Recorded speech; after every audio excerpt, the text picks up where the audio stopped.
Good afternoon, my name is Francesca Carlton. In today's public health conversation, I'll be reviewing Michael and Native's novel Scar Tissue and consider the social and cultural context of dementia as a global public health issue. Michael Native is a Canadian-born, previous Liberal politician, historian, a lecturer and both a non-fiction and fiction writer. Scar Tissue was his second novel. It was widely regarded and shortlisted for the 1993 Booker Prize.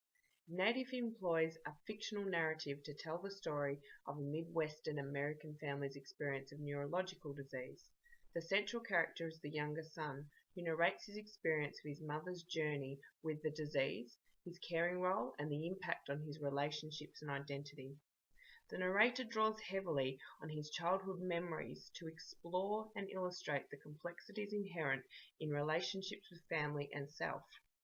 Growing up in Middle Western America, the attention and description of the family home sets the social and cultural context for the reader. The narrator likens the journey of a disease to a battle with retaining self. Depression overshadows the narrator's battle. He disconnects from his wife, children, friends, and work. He says, "Of course I was depressed. I knew that. Of course I took medication. The last of my mother's green pills, what else? And I kept writing, now training these manic moments of self-awareness of depression itself." The narrator suspects that he also has the neurological disorder gene, and the story ends with him describing the early signs of the disease within himself. "The good Dr. Al is mistaken. The scans are mistaken. The cells are too small to see. But I know. I feel them inside me. My fate has come to meet me, my voyage has begun." The pop culture genre is employed commonly to explore public health issues such as dementia. Libby Brooks, a journalist for the UK Guardian in 2011, noted the ever-increasing emergence of public health issues in public culture.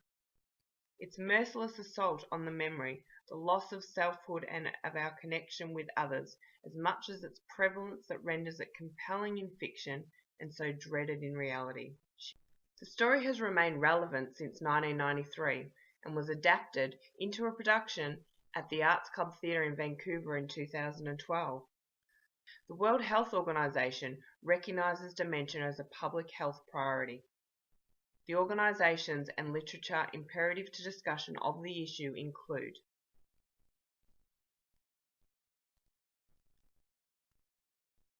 the significant impact and costs on the sufferer, family and community is set to increase with globally aging populations. The novel and the public health literature supports this argument. Core issues will be considered in context of the social and cultural experiences of the sufferer, family and community. Specifically, I will speak about the prevalence and incidence of dementia, the stigma associated with dementia, cost to the community, and the public health questions and recommendations. Dementia is a syndrome in which there is a deterioration of memory, thinking, behaviour, and the ability to perform everyday activities. Dementia prevalence and incidence rates are consistent globally. Worldwide, 35.6 million people have dementia, and there are 7.7 million new cases every year. Dementia is one of the major causes of disability and dependency amongst older people worldwide. Although dementia mainly affects older people, it is not a normal part of aging. Between 2 and 10% of all cases of dementia start before the age of 65. The narrator's mother experienced her signs before the age of 60. A commonly held cross-cultural belief is that dementia is an elderly disease. The prioritization on public health agendas potentially are limited as a result of this belief. The quality of treatment differs across social and cultural contexts, affecting quality of life for individuals. The process of selecting a nursing home for his mother highlights the narrator's engagement with a biomedical model of health. A friend told me one thing to look for in a nursing home was laundry trolleys. I saw a lot of stinking laundry trolleys, a lot of corridors lined with wheelchairs and people strapped into them, their old, moosed heads lolling forward into plastic bibs smeared with food. The narrator's mother is an artist, and he remembers the decision by his mother when first diagnosed to destroy all of her artwork. He considers his mother's decision in contrast to artist de Kooning, who continued painting when he was suffering dementia, these pieces receiving critical acclaim. De Kooning's work raises the possibility that art might still exist where there is no artist, that a painting might still be painting when there is no self to do a painting. A holistic model of health contrasts the biomedical model through consideration of the whole needs of a person. Other examples which seek to promote the quality of life of sufferers and celebrate their contributions include a documentary film called I Remember Better When I Paint, which sent a powerful message about the ability that can remain despite the diagnosis. A cross-cultural photographic project on aging, dementia and end-of-life care by Professor Kathy Greenblatt is highlighted by the World Health Organization as an example of challenging stigma. The burden of the caring role and mental health implications for family members and carers is emphasized widely in the literature. Dementia has significant social and economic implications in terms of direct medical costs, direct social costs, and the cost of informal care. The World Organization 2012 report commented on the actual costs incurred by countries. In high-income countries, informal care and formal care account for the majority of costs, while the proportionate contribution of direct medical is much lower. In low-income and lower-middle-income countries, direct social care costs, i.e. unpaid care provided by the family, predominate. The theme of loss of identity and family relationships is central to the story. The impact of the disease on family members is drawn on by the narrator to emphasize the continued loss of his identity. His father dies of a heart attack, which contributes to the stress and pain in caring for his wife. There is no treatment currently available to cure dementia or alter its progressive course.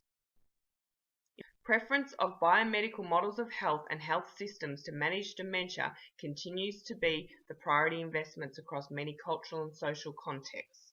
Public health policy and resources are increasingly becoming directed to intervention and prevention in Australia. A media release on the 8th of the 8th this year reported the Federal Minister for Health and Sport announcing funding for grants into research into dementia and calling for multidisciplinary approaches. The World Health Organization recommends efforts to raise awareness of dementia and focus on holistic models of health to better the quality of life of sufferers and families.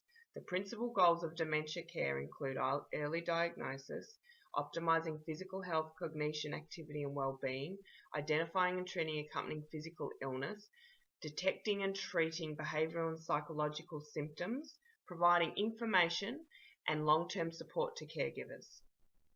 The World Health Organization highlight that sufferers and families experience a lack of agency to influence public health decision-making in social and cultural contexts.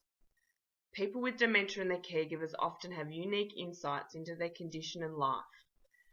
In concluding this discussion, I want to finish with an excerpt from the novel which embraces the holistic impact of the disease on sufferer, family, and self. Not all areas of the brain are operative. Apparently, empty rooms are kept in waiting, ready for emergencies. She hid her memories of me in these rooms in the hope that the disease might not find them. My name in one room, the memory of my face in another, the sound of my voice in a small closet at the end of the corridor. But the disease was thorough. It tracked down her memory, room by room, snuffing out each synaptic snap. The novel and supporting literature leave me considering myself in an individual, a family, and a community context. Also considering my social and my cultural background. My likelihood of being impacted by dementia in one or all of these contexts is high. How do I better contribute to raising awareness of dementia as a public health priority and to promote holistic care models for sufferers? I ask you to consider the same question.